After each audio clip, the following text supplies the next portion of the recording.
បងប្អូនទាំងគ្នាហ្នឹងហើយនៅក្នុងវីដេអូនេះខ្ញុំនឹងបរៀនបងប្អូនទាំងគ្នាពីរបៀបជាមួយនឹងការកើតជាមួយនឹង bot Telegram គឺជា bot មីនុយហ្នឹងហើយតោះកុំឲ្យខាតពេលយូរយើងចូលទៅទស្សនាទាំងគ្នាទៅកើតទាំងគ្នាហ្នឹងហើយអូខេបន្ទាប់ពីយើងបានចូលជាមួយនឹង Telegram ហើយគឺយើងនេះកន្លែង search chat នេះឥឡូវយើងចុចមកហើយយើងនេះ bot filter ហ្នឹងហើយយើងគ្រាន់តែចុចទៅលើវាមួយคลิกមកហើយយើងចុច start បន្ទាប់ពីយើងចុច start ហើយយើងអស់ទៅលើបន្តិចវានឹងឃើញពេក new bot ហើយឬមកក៏ create នេះអូខេបន្ទាប់មកយើងគ្រាន់តែចុចទៅលើវាមកប៉ាក់មក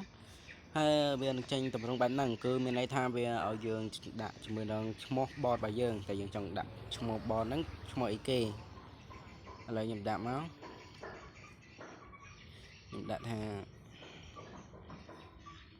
test bot កំដកខ្លះហ្នឹងហើយ test bot ឥឡូវខ្ញុំដាក់ថា test bot អូខេបន្ទាប់មកវានឹងចេញឲ្យយើងដាក់ជាមួយនឹង link bot របស់យើងហើយគេក៏បានបញ្ជាក់យើងផងដែរថាឲ្យយើងនឹងដាក់នេះដកថាសញ្ញាដតនេះឲ្យដាក់ bot នៅពីមុខឬមួយក៏ដាក់ bot ពីក្រោយចុចមួយដាក់ឈ្មោះអូខេឥឡូវនេះគឺខ្ញុំដាក់ហើយឥឡូវខ្ញុំដាក់ Braille សិនមកអូខេតើឥឡូវនេះគឺខ្ញុំបានបង្កើត bot បានជោគជ័យហើយនេះគឺជា API bot របស់យើងអូខេយើងគ្រាន់តែចុចទៅលើវាមកប៉ាក់មកឬហើយយើងចុចថយទៅវិញហ្នឹងហើយយើងចុចហ្នឹងមកយើងបាច់តន់ចូល bot របស់យើងទេឥឡូវបើសិនចង់ចូលជាមួយខ្ញុំចូលមើលអូខេវានឹងចេញបែបហ្នឹងហើយយើងគ្រាន់តែចុច start ទៅ start ទៅគឺវាអត់មានអីសោះតែម្ដងគឺវាអត់មានថាអូតនាការអីគឺអត់ទេអញ្ចឹងយើង clear យើងចេញវិញ clear history អូខេបន្ទាប់ពីយើង clear ហើយយើងចូលទៅដាក់ជាមួយនឹងមុខងារមីនុយឥឡូវយើងដាក់មកមីនុយអូខេនេះយើងគ្រាន់តែវាយពាក្យមីនុយមកគឺវាចេញមកនេះ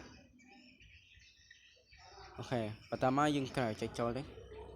អូនឹងដោយសារតែខ្ញុំធ្លាប់ដាក់ម្ដងហើយអញ្ចឹងគឺខ្ញុំឆែកមើលសិន